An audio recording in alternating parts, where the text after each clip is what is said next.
Ay, gracias.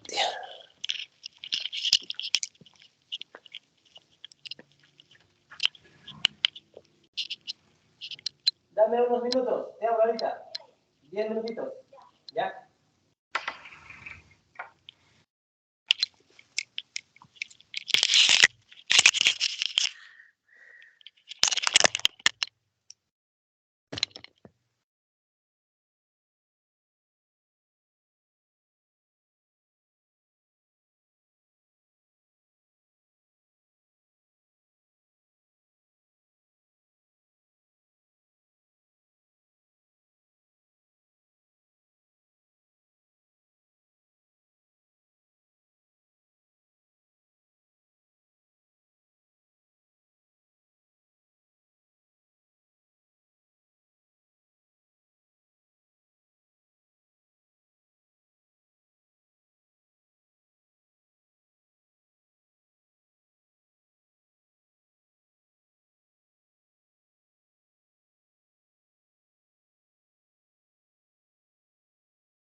Buenos días, ¿cómo están? Buenos días, doctor. Buenos días, doctor. Estamos en modo presentación, ¿me confirman, por favor? Sí, doctor, sí se observa.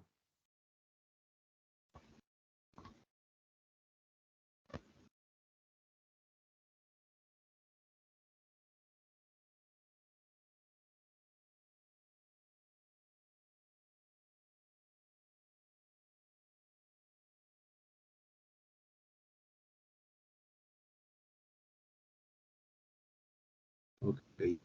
¿Me escuchan, me ven? Sí, doctor, sí se observa, sí se ve y sí se escucha. ¿Sí? ¿Estamos en presentación? Sí, doctor. Ok, entonces comenzamos, siendo un poquito más tarde de lo esperado. Vamos a tratar de hacer un resumen de lo que es inmunidad innata el día de hoy, y para el día de mañana ya hablaremos lo que es la inmunidad adquirida propiamente dicho, ¿no? Así que vamos a comenzar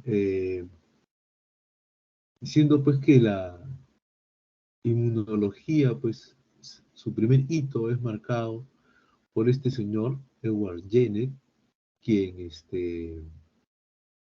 el creador de la vacunación y la seroterapia para la viruela, ¿no? La viruela era un problema inmenso en todo el mundo porque afectaba de manera masiva y originaba muertes de una manera exorbitante. Pero no es hasta la vacunación y la seroterapia que cambia todo esto. Se va reduciendo, como ustedes ven en la curva, y en los años 1980 es erradicada de la faz de la Tierra, ¿no? Pero él no ha sido el único, ¿no? Ha habido otros hitos, como la creación de los diversos sueros, ¿no? Tanto para el cólera, y a lo largo de los años, pues, la vacunación y la seroterapia ha marcado un hito de diversas maneras, ¿no? Pero, ¿qué es la inmunidad? La inmunidad viene del prefijo immunis, que significa estar protegido o protegido de. Es una capacidad defensiva frente a agentes patógenos que se manifiestan de manera muy eficaz en organismos superiores.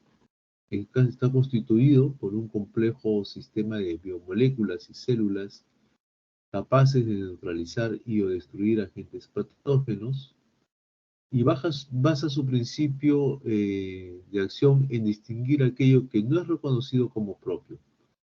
Cuando falla, pues estamos hablando de enfermedades antiinmunes, ¿no? Muchas veces células del propio organismo pueden ser reconocidas como extrañas y se origina un mecanismo de defensa, ¿no? Tiene una capacidad de aprendizaje y de memoria.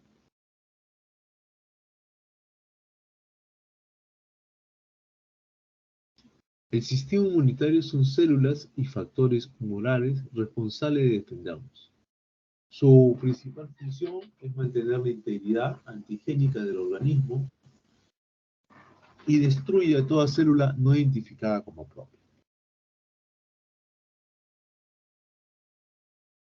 Básicamente, las barreras del sistema inmune están divididas en dos grupos. La inmunidad adquirida, que la vamos a tratar mañana, y la inmunidad innata. Dentro de la inmunidad innata están las barreras físicas y la propia inmunidad innata como tal.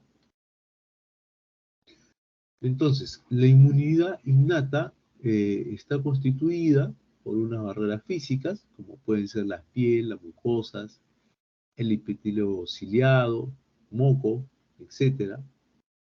Hay barreras químicas, como el pH de los fluidos, lípidos, poliaminas. Bioquímicas, como enzimas y proteínas de fase aguda, interferones. Microambientales, como se da en la flora básicamente saprófita intestinal o vaginal. Y células que producen el efecto de fagocitosis, básicamente los polimorfos y los macrófagos.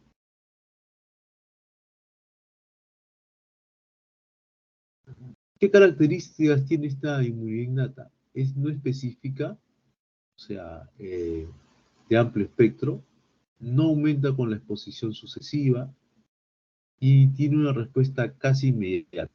Generalmente entre las 6 y 12 primeras horas hay una respuesta innata, ¿no? Es la primera en aparecer. Vamos a ir desarrollando algunas de ellas. La primera, las barreras físicas, la piel. Una barrera física y mecánica que impide la penetración de los gérmenes. El estrato córneo grueso en las zonas de mayor riesgo traumático es una forma de protección. Su acción es de barrera física, se ve acompañada con el efecto bactericida del pH del sudor, la secreción sebácea y ácidos grasos.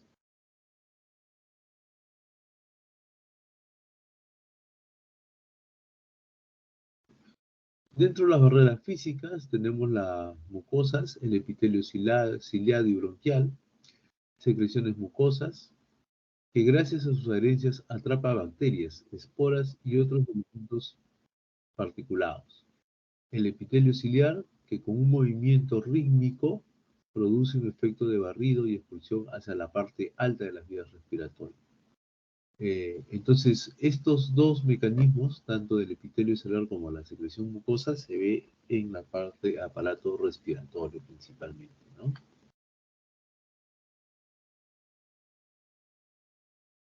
En el tracto digestivo tenemos el moco gástrico y el pH ácido del estómago, que es un mecanismo de protección.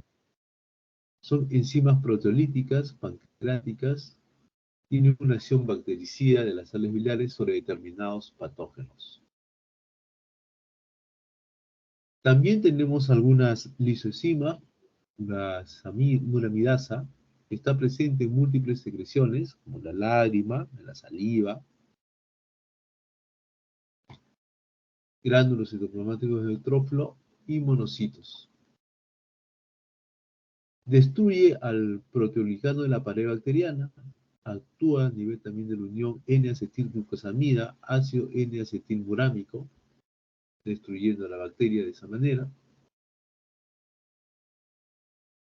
Hay proteínas de fase aguda, básicamente la interleuquina 1, la interleuquina 6, tienen una síntesis hepática y son de las principales en la respuesta inflamatoria.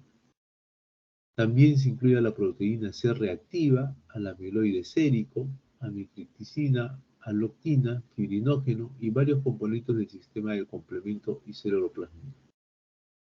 Tiene funciones varias, puede estar, se une a bacterias activando el complemento y favoreciendo la fagocitosis, puede producir oxonización, modulación de la función del neutrófilo y monocito, activación de proteasas, inhibición del PAF o factor activador de plaquetas. El complemento es un conjunto de proteínas plasmáticas de activación secuencial con diferentes funciones biológicas. Y básicamente hace algunos procesos como la oxonización, la quimiotaxia y la lisis de la membrana celular destruye los agentes patógenos. Los interferones, hay tres tipos fundamentales: el interferón alfa, el beta, el gamma, y su función es inhibición directa de la replicación viral, acción antiviral indirecta para activación de macrófagas y células NK, acción antineoplásica y efecto inmunorregulador.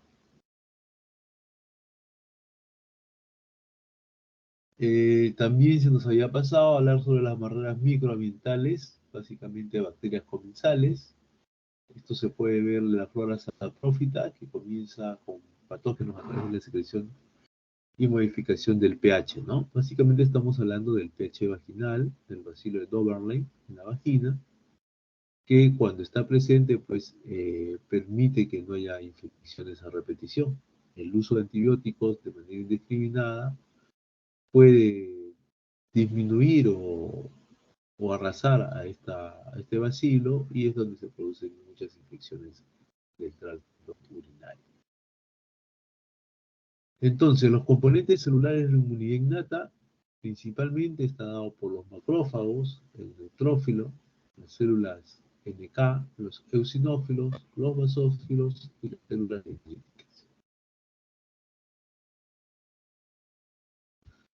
Aquí tenemos básicamente las principales células que van a actuar en la respuesta inmune, tanto en la innata y en la adaptativa.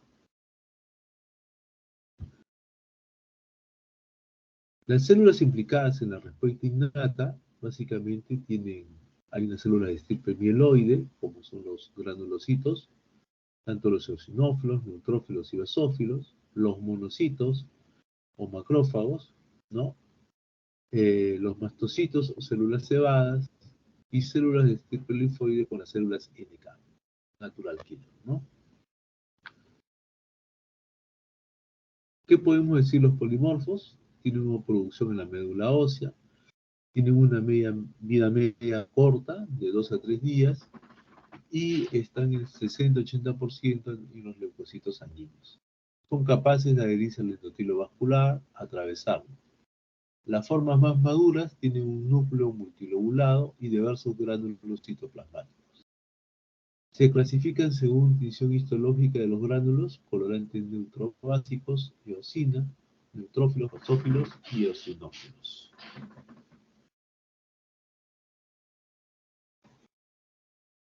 Son de acción amplia, juegan un papel importante en la inflamación aguda, junto con los anticuerpos y complementos.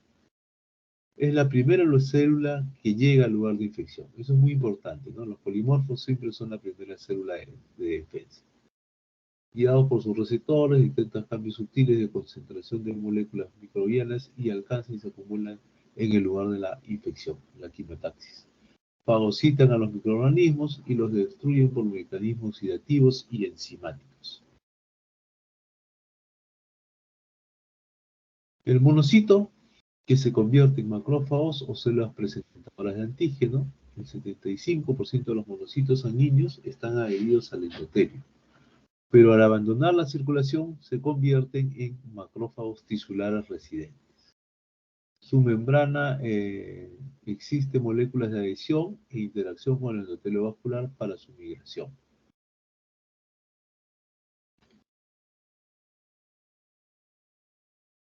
Entre ellos la M1 y la M2, la M1 inducido por inmunidad innata, la M2 inducido por interleuquina 4 y 13, la M1 básicamente está relacionada a la fagocitosis e iniciar una respuesta inflamatoria, y la M2 básicamente para reparación de tejidos y control de inflamación para compensar este mecanismo cuando ya se ha activado. Dentro de los neutrófilos, su principal función es la destrucción de bacterias, ayuda a los macrófagos, pero demora un poco más en llegar. Los basófilos, su principal función es la destrucción de los parásitos y participa en las reacciones alérgicas. Los linfocitos organizan la respuesta inmune. Porque aquí se nos pasó el eosinófilo, que su principal función es la destrucción de los parásitos y participa en las reacciones alérgicas. Acá tenemos pues las células del sistema inmune innato, el macrófago, que básicamente utiliza la fagocitosis y presentación de antígenos, la célula cebada, protección de mucosas. En la sangre tenemos el neutrófilo o polimorfo, que básicamente hace fagocitosis de bacterias, el eosinófilo, que es antiparasitario, el basófilo, protección de mucosas, los monocitos, fagocitosis y percusión de macrófagos, y las células natural killer, destrucción de los tumores. Pero ¿cómo reconocen la inmunidad innata? Los fagocitos, células dendríticas y otras células son capaces de reconocer a los PAN. ¿Qué son los PAN? Son los patrones moleculares asociados al patógeno. Y a los DAN, que son los patrones moleculares asociados al daño. Entonces, varios patrones de reconocimiento.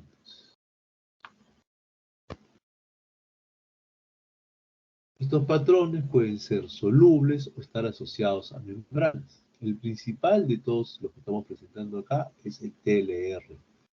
El TLR, que es un marcador, ¿no? De reconocimiento.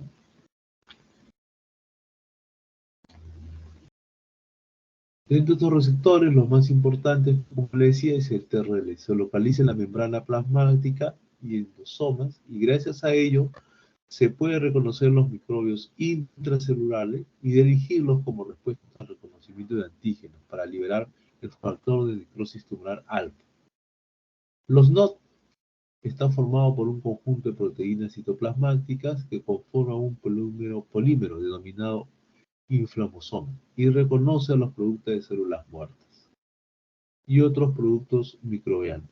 Liberan principalmente interleuquina 1. Aquí tenemos un gráfico donde tenemos al TLR, ¿no? Extracelular, que es reconocido, es ingresado a la célula bajo varios procesos endosómicos, es llevado a ser destruido, ¿no? Por otro lado, tenemos bacterias patógenas, como, que son reconocidas también a través de estos marcadores y son, primero que nada, fagocitadas y activan un proceso de inflamación aguda. Esta es una relación de todos los TLR que existen, ¿no? Los macrófagos activan la inflamación, vía activación de la vía NF-κB, producción de citoquinas. Dentro de las principales citoquinas que hay, que son muchas, tenemos la interleuquina 1, que es el pirógeno de activación endotelial, la interleuquina 6 para la fiebre, la interleuquina 8, atracción de neutrófilos, y la interleuquina 12 que promueve el TH1 adaptativo.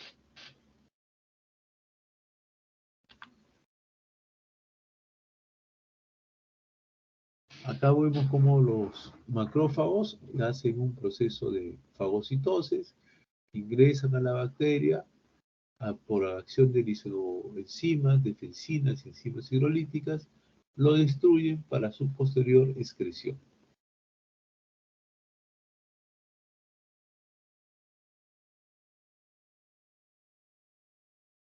Los macrófagos tienen receptores en la membrana para oxoninas, ¿no? Como la IgG y la C3b.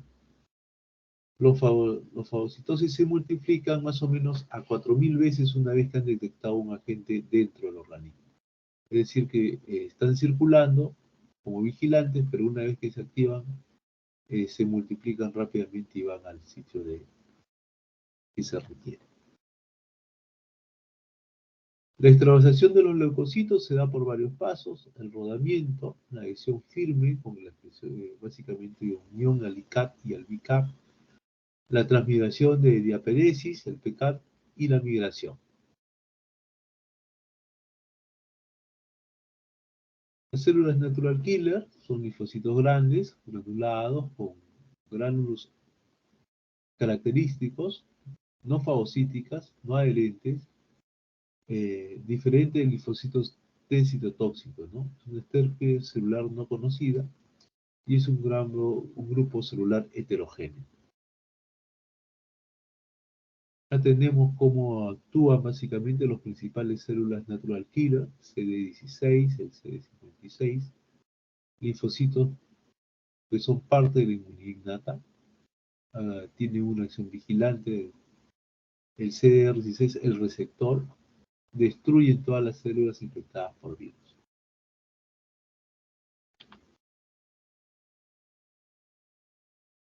Acá vemos cómo los anticuerpos se unen, se activa el CD16, el natural killer, ingresa y se produce la destrucción de la célula. Vamos a hablar unas cuantas líneas de complemento, ¿no? Son una serie de proteínas plasmáticas sintetizadas en el hígado. Una vez que se activa la vía del complemento, se activa toda una cascada de activación con su posterior amplificación de respuesta inmune. Durante la cascada, la activación enzimática se genera mediadores quimiotácticos y oxoninas. Y podrían generar, cuando no responde a estos mediadores quimiotácticos y oxinas, se podrían generar los poros de ataque lítico, que es como su última arma de defensa para la inmunidad innata. Vemos aquí cómo el complemento activa diversas vías, la vía clásica, la vía de las lecitinas, la vía clásica del complemento, la vía de las lecitinas, la vía alterna, y eso a su vez produce inflamación, fagocitosis y un complejo de membrana de ataque celular.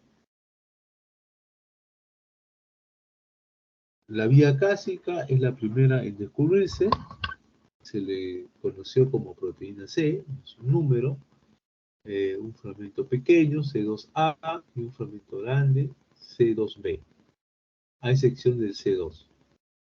Es exactamente similar en la vía de las lecitinas.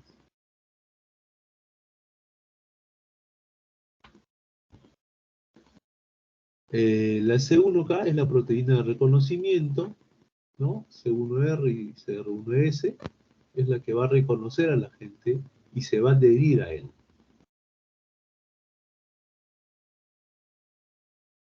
Es así que se activan los mecanismos de quimiotaxis que atraen los leucocitos al sitio, ¿no?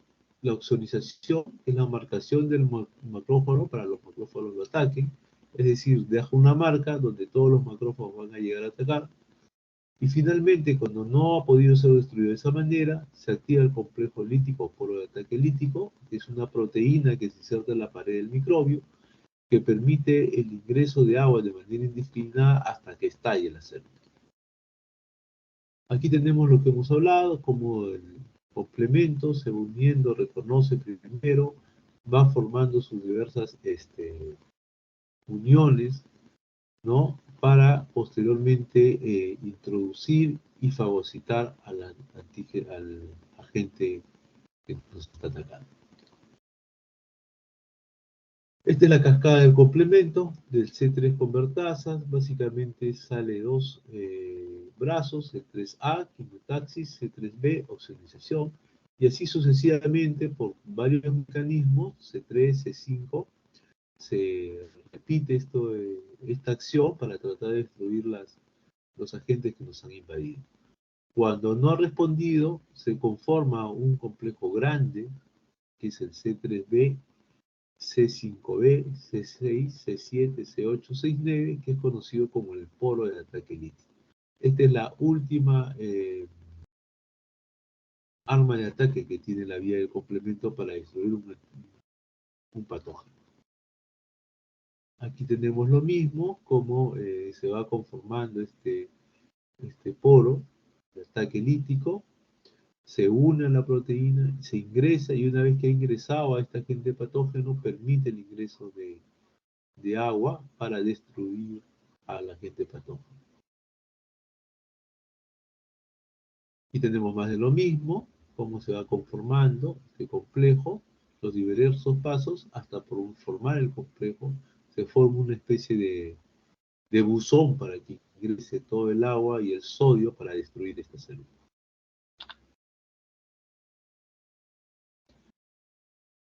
Hay una vía alterna, que básicamente es una amplificación de la vía del complemento.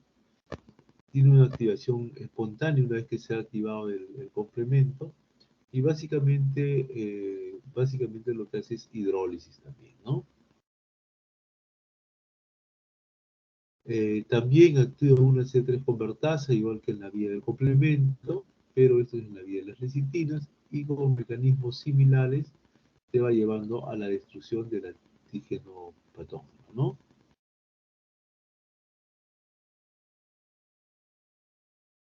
Aquí tenemos la C3 convertasa, que es la principal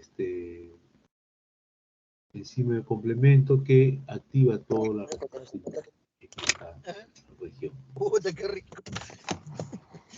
Al pobrecito Acá va- tenemos los diferentes complementos y sus funciones que van a ir a realizar. Y para finalizar, hablar un poquito de inflamación. Es un componente de la defensa innata. Limita la diseminación de los microorganismos y recluta fagocitos en lugar de la lesión. Puede ser aguda o puede ser crónica. Básicamente, la inflamación marginal secundaria al éxtasis sanguíneo produce leucocitosis, se van acercando a la pared del vaso sanguíneo y al endotelio vascular, como primer paso. Una vez ya ahí, produce un aumento de flujo sanguíneo, aumento de la permeabilidad capilar, disminuye la velocidad circulatoria, hay éxtasis sanguíneo, responsable del calor y del rubor, como se puede ver en los procesos inflamatorios.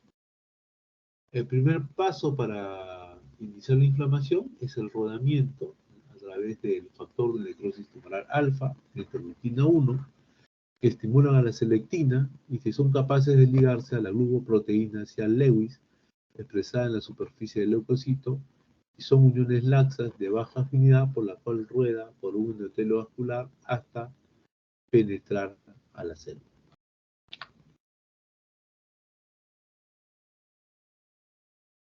La adhesión es otro de los pasos. Los leucocitos expresan una integrina de alta afinidad. La integrina de alta afinidad se une al receptor ICANN1 ligado a la integrina y el leucocito se adhiere firmemente al endotelio vascular. La expresión del ICANN es mediada por interleuquina 1 y factor de necrosis tumoral también alfa.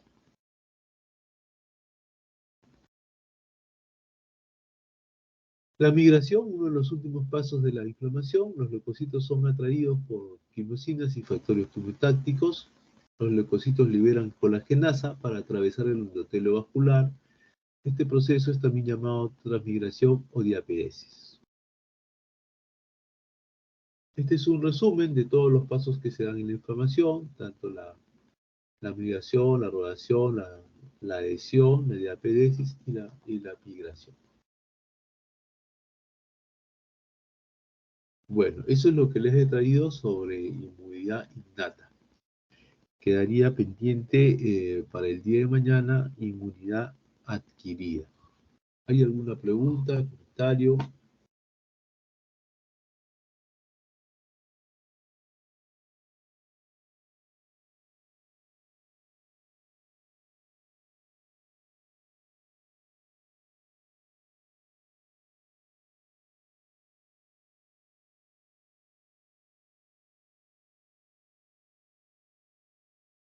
Carlos levantó la mano, me parece.